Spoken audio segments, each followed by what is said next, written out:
I'm Michael O'Doherty. I'm Assistant Director of Housing at Manchester City Council. And in Manchester, fuel poverty for many of our households live in hard to treat properties that don't have lofts or cavities, and they're effectively insulating the outside of their homes. The heat they're using, quite often in low energy, low efficiency boilers, is going straight outside.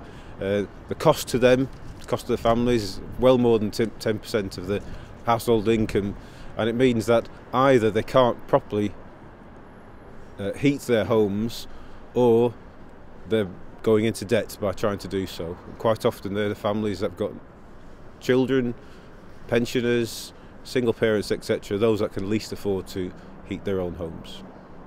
In Manchester we work with several utility companies, and we work with other companies such as Energy Saving Trust, work with the government's Warm Front scheme to make sure that the most vulnerable households do get the energy efficiency assistance that they need. Advice certainly to households, measures such as loft and cavity insulation, new boilers, A-rated boilers. We also provide assistance to those households who wouldn't get qualify from the Warm Front scheme but would still suffer from fuel poverty, low income households, etc. And again, if there's lofts and cavities, we'll make sure that they can be insulated, and we'll work with those residents, providing them whatever assistance they can and knowledge in terms of how to use those heating controls better. We also work with housing associations and help them with their Decent Homes programmes to make sure that they can have the resources to make their properties as warm as possible, and that tenants in those homes again are drawn out of fuel poverty where possible.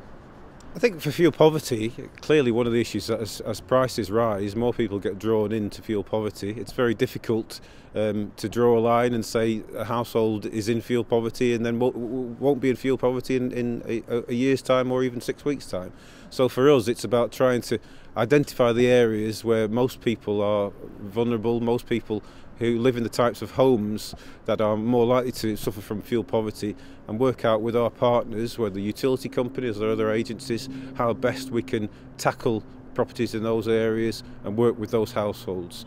It's about education, it's also about trying to help them to change their behaviour, but I think if you can focus that way, then we know we're doing as much as we can.